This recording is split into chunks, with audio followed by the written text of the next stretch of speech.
तो कहते हैं श्लोक द्वये व्याख्याय श्लोकांतरम अवतारयति। दो श्लोकों के व्याख्यान कथन करने के अनंतर अब अगला श्लोक के व्याख्यान करने के लिए अवतरण करते हैं। इदम शरीरम शब्द से ये वाक्य ले लिया, इत्यादि श्लोकों के द्वारा उपदिष्ट किया गया जो क्षेत्र अध्याय का अर्थ था, उस अर्थ का संग्रह श्लोक है। जो संग्रह श्लोक है जो संग्रह श्लोक कौन, तत्क्षेत्रम। तो ये जो संग्रह श्लोक का उपन्यास किया जा रहा है इत्यादि। तो कहते हैं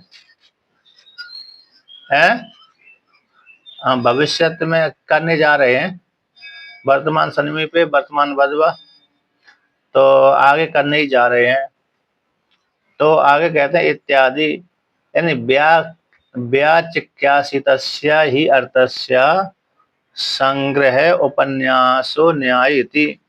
कहते हैं जिसका व्याख्यान करना चाहते हैं, व्याचिक्यासितस्य, जिस तत्व को व्याख्यान करने की इच्छा है, जिस तत्व की व्याख्यान करने की इच्छा है, ऐसे अर्थ की संग्रह का उपन्यास, संग्रह संक्षेप से उसका उपन्यास कर देना चाहिए। ये न्याय है।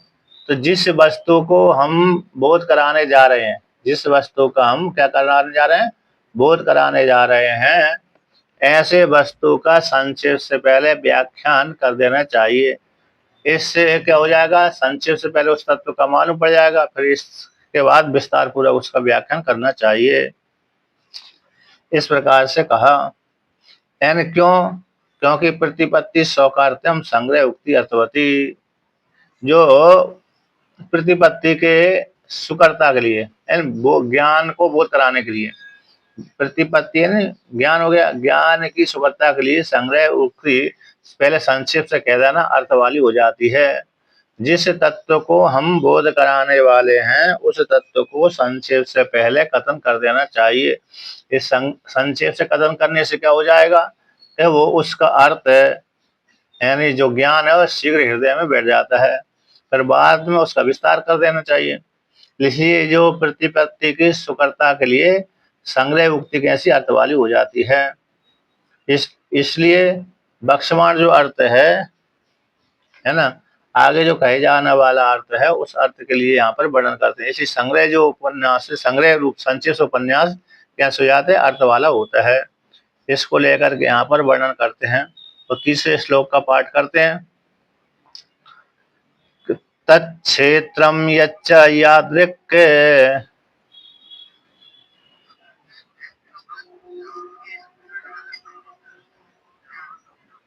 यदि विकारी यतश्च यत्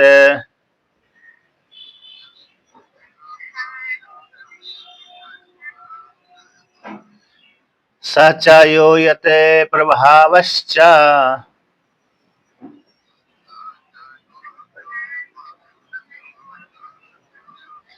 तत्समासेन मे शृणु।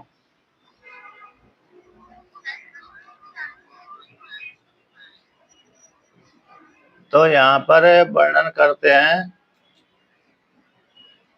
कहते हैं तत्क्षेत्रम, कहते हैं इदम शरीरम कौन्ते, इस वाक्य के द्वारा जिस क्षेत्र को कहा गया है वही उस तत्शब्द के द्वारा उसी का परामर्शन किया गया है। इदम शरीरम कौन्ते, इस वाक्य में इदम शरीरम, इस शरीर को जिस शब्द से कहा गया है इदम शरीरम, उसी को यहाँ उसी शरीर रूप क्षेत्र को यहाँ पर तत्शब्द के द्वारा परामर्शन किया गया। तत्क्षेत्रम यच्चे यादृक, वह जो क्षेत्र है जिस प्रकार वाला है, यद विकारी, जिस विकार से उत्पन्न हुआ है, यतश्च जो विकार वाला है, यद विकारी है वो क्षेत्र, यतश्च यत, और जिस कारण से उत्पन्न हुआ है, जिस कारण से उत्पन्न हुआ है, यह तत्व क्षेत्र है। यच्च यादृक, जिस प्रकार वाला है, और जो विकार है, और जिस कारण से वह जो विकार आदि उत्पन्न हुआ है, क्षेत्र पंच महाभूतों के द्वारा जैसे मृतिका का विकार घट कहलाता है, तो उसी प्रकार से जैसा है वैसा है शरीर रूप क्षेत्र है। तो इस प्रकार से और साचा यो यत प्रभाव, साचा के द्वारा वो क्षेत्रज्ञ, इस क्षेत्र को जानने वाला जो क्षेत्रज्ञ है, यो यत प्रभावशा, जिसके माध्यम से उपाधि को लेकर के जिसकी शक्तियां जगत को व्याप्त करके रहती हैं, ऐसा जो क्षेत्रज्ञ है, क्षेत्र का जो प्रभाव है, प्रभाव के द्वारा व्यक्ति उस व्यक्ति को जान लेता है। जैसे किसी के यश फैला हुआ है, उस यश के माध्यम से उस व्यक्ति का ज्ञान हो जाता है कि अमुक व्यक्ति ऐसा है, ऐसा है। तो क्षेत्रज्ञ का जो प्रभाव है इस प्रकार से, तो जो क्षेत्र और क्षेत्रज्ञ है उसको तद क्षेत्र क्षेत्रज्ञ को समासन में सुनो। हे अर्जुन, तुम सावधान होकर के मेरे से श्रवण करो। तो यहाँ पर है इस प्रकार से वर्णन किया। अब आगे कहते हैं कि यत निर्दिष्टम इदम शरीरम तत् तत् शब्देन परामर्शति। यत निर्दिष्टम इदम शरीरम कौन ते क्षेत्र में विधीयते, है जो निर्देश किया गया था वह उसी शरीर को यहाँ पर तत् शब्द के द्वारा परामर्शन किया जा रहा है।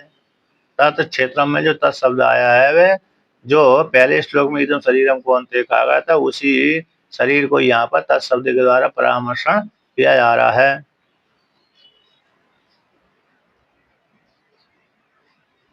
उसी का प्रकरण चल रहा था, शिष्य क्षेत्र का ही क्या चल रहा था, प्रकरण चल रहा था। तो शरीर भी क्षेत्र ही है।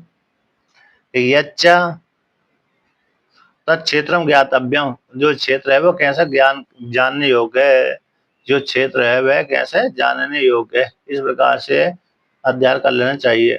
जो क्षेत्र है, क्षेत्र और क्षेत्र कैसे जानने योग्य होते हैं। कहते हैं, अब आगे कहते हैं यच्चा यत च इदम निर्दिष्टम क्षेत्रम तद यादृग, यानी यादृशम स्वकीय धर्म ही। तो यहाँ पर कहते हैं यच्च इदम, है जो वो इदम शरीरम है, जो शरीर है निर्दिष्ट क्षेत्र है, शरीर क्षेत्र का निर्देश किया गया है। तद यादृग भय क्षेत्र, जो शरीर है जिस वाला है, यादृशम जिस प्रकार वाला है, स्वकीय धर्मों से युक्त है, अपने धर्मों से वह युक्त है, ऐसा जो क्षेत्र है वह क्षेत्र कैसे जानने योग्य है, ऐसा वो क्षेत्र कैसे जानने योग्य है।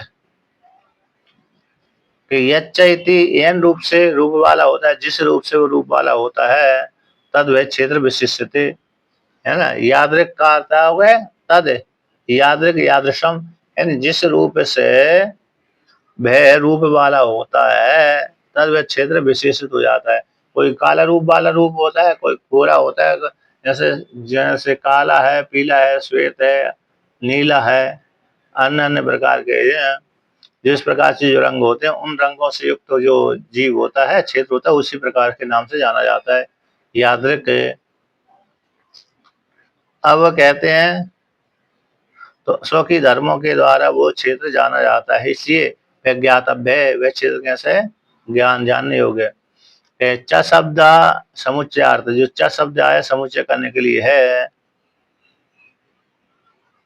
यहाँ पर कहते हैं तस्य क्षेत्र का स्वकीय धर्म, जो क्षेत्र के जो स्वकीय धर्म है ना, स्वकीय धर्मों के द्वारा जाना जाता है, जानने योग्य। जन्मादया, और शोक जो धर्म कैसे हैं, जन्मादि धर्म है उससे विशिष्ट रहता है वो क्षेत्र। ज्ञेयत रूप है और हेयत रूप से फलाती, जानने योग्य और हे भी है, त्याग करने योग्य है। वह क्षेत्र कैसे जानने योग्य है, फिर जान करके त्याग कर देने योग्य है।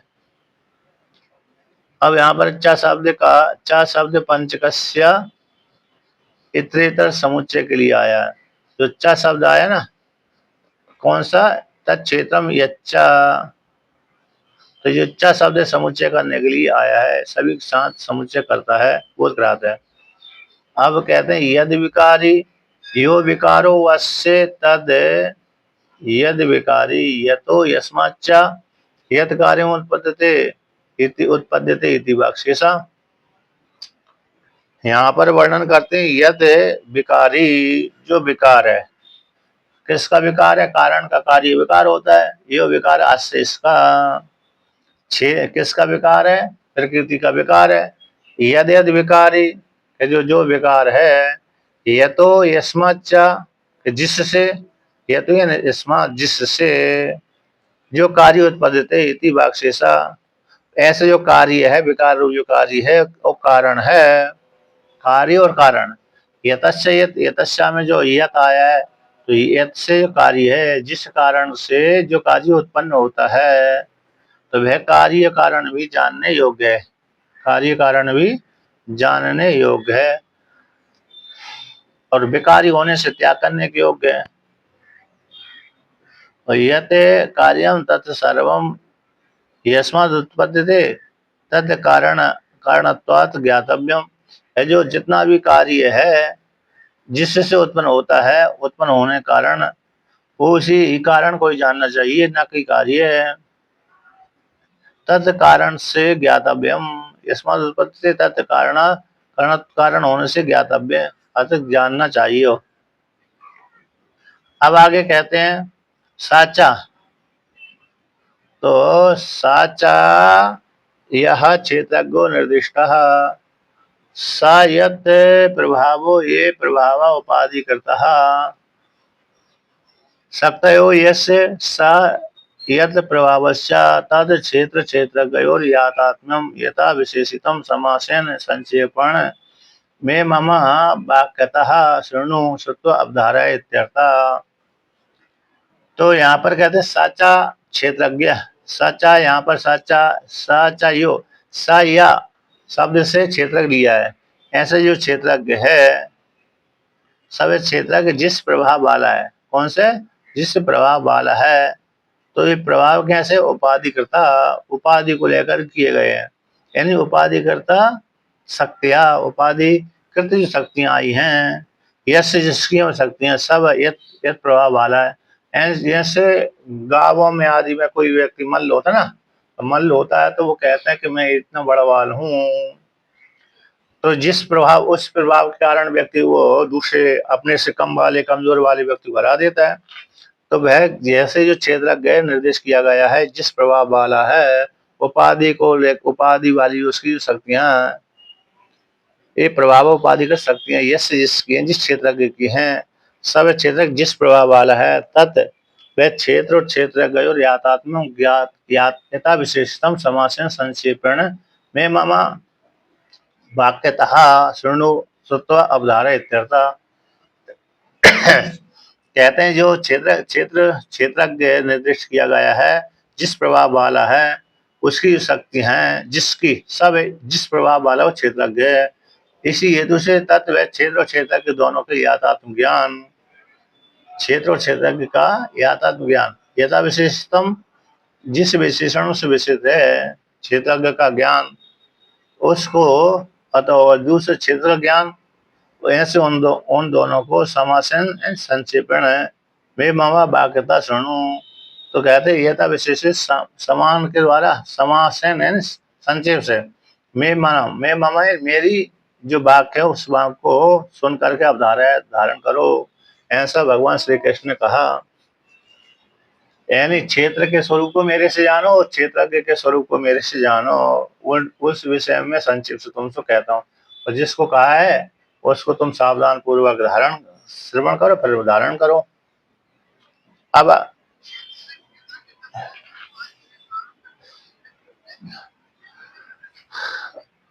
क्षेत्र और कार्य एक ही हो गया, क्षेत्र और कार्य एक है वो। और कारण, कार्य से कारण की प्राप्ति हो जाती है, कार्य से कारण की प्राप्ति। हाँ, और दूसरी बात है कि क्षेत्र को जब जान लिया, क्षेत्र उपकरण को जान लिया, तो फिर वो दूसरा कोई शेष नहीं रहता जानने योग्य, मात्र आत्मा को छोड़ करके। तो जब आत्मा को क्षेत्र को जान लिया तो फिर व्यक्ति मुक्त हो जाता है। फिर प्रकृति तो मेरे से भिन्न है ना। प्रकृति करता भोक्ता, भोग करता है, भोगता है, सुखी है, दुखी है, अंतःकरण आदि है, ये आत्मा के धर्म नहीं है। इस प्रकार से ये उपाधि को लेकर धर्म आते हैं। तो इस प्रकार से जिस कहते हैं जो क्षेत्र है जिस प्रभाव वाला है, तेन उक्ते प्रभाव के द्वारा तस् उसको क्षेत्रज्ञ को कैसे जानने योग्य ज्ञातव्य। कथम इतना विशेषतम क्षेत्र क्षेत्रज्ञ वाक्यम, किस प्रकार से वह क्षेत्र क्षेत्रज्ञ का ज्ञान हो जाएगा। तत्तादिति तत् क्षेत्र क्षेत्रज्ञ और यातात्म भेदा विशेषतम। क्षेत्र और क्षेत्रज्ञ का, क्षेत्र का और क्षेत्रज्ञ का जो यातात्म स्वरूप है, यातात्म ज्ञान, क्षेत्र इस प्रकार का है, क्षेत्र किस प्रकार का है। आत्मा इस प्रकार की है और शरीर रूप जो क्षेत्र है इस प्रकार का है। तो यथा विशेषतम, जिन विशेषण से विशेष है यातात्म ज्ञान, उस ज्ञान को संक्षेप से, समासन संक्षेप से मैं बच्चा मैं मम वाक्य, मैं मम वाक्यता, मेरी वाक्य से उससे क्षेत्र क्षेत्रज्ञ के याथात्म स्वरूप को तुम श्रवण करके धारण करो। श्रवण करके क्या करो? धारण करो। ऐसा भगवान भास्कर ने कहा। अब दूसरे श्लोकों के तात्पर्य को लेकर कहते हैं, क्या कहते हैं कि तत् क्षेत्र क्षेत्रज्ञयोर महात्म्यम विवक्षितम स्तोति स्रोत बुद्धि प्ररोचनार्थम। इस प्रकार से जो जिज्ञासित है, तत् क्षेत्र क्षेत्र का जो महात्म्य है, क्षेत्र का और क्षेत्रज्ञ का जो महात्म्य है, ये जो महात्म्य की विवक्षा की गई है, वो क्षेत्र क्षेत्र के महात्म्य विवक्षितम, जो महात्मा की विवक्षा की गई है वह क्यों की गई है कि श्रोते बुद्धि प्रश्नार्थम, विवक्षित जो स्तुति की गई है क्षेत्र और क्षेत्र के महात्म्य की जो स्तुति की विवक्षा की गई है, तो क्यों की गई है कि श्रोते बुद्धि प्ररोचनार्थम, श्रोता की बुद्धि उसमें लग जाए। क्षेत्र और क्षेत्रज्ञ के याथात्म स्वरूप की जो विवक्षा की गई है, स्तुति की गई है, उस स्तुति में श्रोता की बुद्धि लग जाए। इस हेतु से यहाँ पर क्षेत्र और क्षेत्रज्ञ के याथात्म की स्तुति कर रहे हैं। क्षेत्र और क्षेत्रज्ञ के याथात्म की स्तुति कर रहे हैं। तो यहाँ पर कहते हैं यानी विवक्षितम कौन है? क्षेत्र क्षेत्र के आत्म के जो विवक्षित है जिज्ञासितम, क्षेत्र और क्षेत्र के आत्म का जो विवक्षित है जिज्ञासितम है। तो ये जो विवक्षित जिज्ञासित है क्षेत्र क्षेत्र के या क्षेत्र और क्षेत्र के आत्म का ज्ञान यहाँ विवक्षा की गई है। तो उसकी स्तुति क्यों की जा रही है? तो स्तुति श्रोता की बुद्धि को रुचिकर होती है, रुचि पैदा करने के लिए है। कैसी है?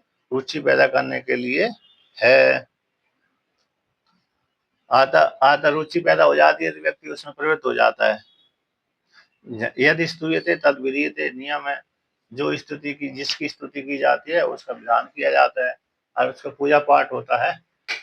जिसकी स्तुति की जाती है उसकी पूजा पाठ आदि होती है, सम्मान आदि प्राप्त होता है। तो यदि स्तूयते तद विधीयते, जिसकी स्तुति की जा रही है उसका विधान किया जाता है। इसलिए यहाँ पर स्तुति क्षेत्र क्षेत्र के याथात्म का जो बोध कराया जा रहा है उसमें रुचि पैदा करने के लिए। तो इसके लिए यहाँ पर चौथा श्लोक आता है, ऋषिभिर्बहुधा गीतम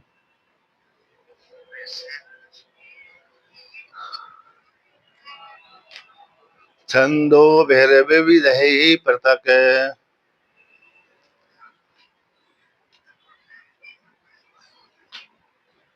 ब्रह्मसूत्रपदैश्चैव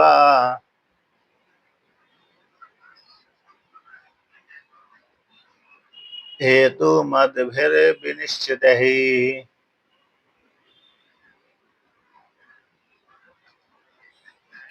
कहते हैं क्षेत्र क्षेत्र और क्षेत्रज्ञ के जो याथात्म का ज्ञान है, क्षेत्र इस प्रकार वाला है और क्षेत्र किस प्रकार वाला है, इसको कहते हैं ऋषियों के द्वारा भी बहुधा गीतम, बहुत प्रकार से वर्णन किया गया। अन्य अनेक दृष्टांत, अन्य अन्य अनेक दृष्टांतों के द्वारा क्षेत्र अलग होता है, क्षेत्र के अलग होता है, इस प्रकार से कथन किया गया है। यानी शरीर आत्मा नहीं है, आत्मा तो शरीर के भीतर रहती है, शरीर को धारण करती है, तो दूसरी आत्मा है ना, शरीर आत्मा नहीं है। तो ऋषियों शरीर शरीर और आत्मा में भेद है, शरीर में और आत्मा में, क्षेत्र और क्षेत्र में भेद है।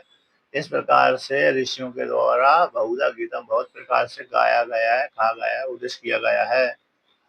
और कहते हैं ऋषियों के द्वारा ये अकेला नहीं, कहते हैं छंदो विविधि पृथक है, छंदों के द्वारा, किसके द्वारा? छंदों के द्वारा, चारों वेदों के द्वारा विविध पृथक पृथक रूप से, विविध विभिन्न प्रकार से पृथक रूप से उस आत्मा का बोध रहा।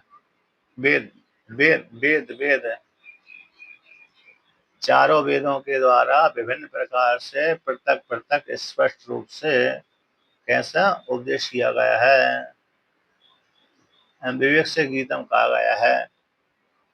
अर्थात प्रकृति पुरुष में भेद है।